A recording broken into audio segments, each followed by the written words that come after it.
مصطفى مشهور كلها آمد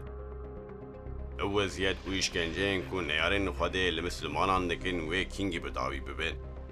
او کسین کو دجمنه خوده نه شرلوان کسین کو جدل و جان لدوزا خوده خودی درد کبن وکرنه و جبو وان جدوزا وان وگرینن چتج دست وان تکرنه و حول دانه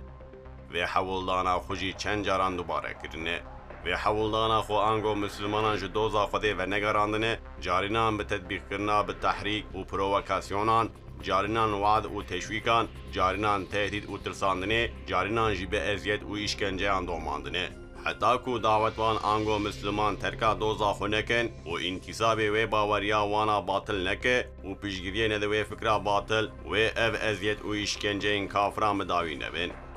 بگوتنه که دنگر کسی دعوتوان لگور کافران حرکت بکه او اف ازیت و اشکنجه بداوی ببین خدا چخواز خوش و راست گوتیه گر قوت آوان تیرا و بکه حتی نیکو وجه دینی و وگرینن و بوره شر بکن باقارا دسدو حفده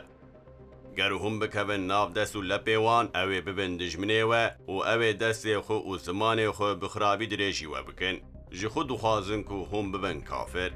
ممتحین دو جیهو و فلاج تر رازی نابن حتی تو نده پی دینی وان باقارا 120 بشیپه او اشکنجه و وضعیتا کو دجمنین خود دانه دست بکرین حتی کو کسین مسلمان عقیده و باورین خود ترک نکن دفج تبلیغ کرنا و بر ندن و دفج لگورا و حرکت کرنه بر ندن و نسکنه و بر دوام که اب دجمن کیا کو دجمنه خود دکن نه دجمن کیا لگوری برجوانگین دنیوی و شخصیه قرالتی دان رسول خود لبر پین وی مال و ملک راخستن بس کو دفج و دوزا اسلامی برده فقط حضرت محمد وی بشکل کی جداهی خوب عقیده خواه کرد و به عمل کرد و به قوت و عزت وان هر دو تکلیفین دجمنین خود رد کرد و جوان دور کرد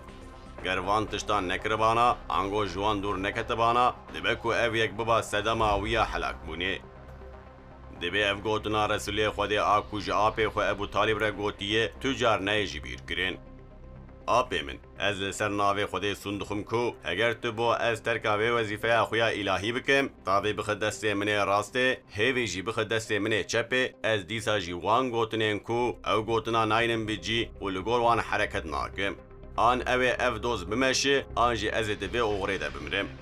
او نفر او جان فداین کو خودی عقیده اسلامینه تجاری جبروان ازیت و اشکنجه کجی طرف کافران و لوان هاتنه کرن ترکا باوری و دریا باوری ده جهاد کرنه ناکن گروی روشکا و سبوانا دیویا بو جسره و او کس وی امانتا مقادس هل نگرتبانا لسر ملی خو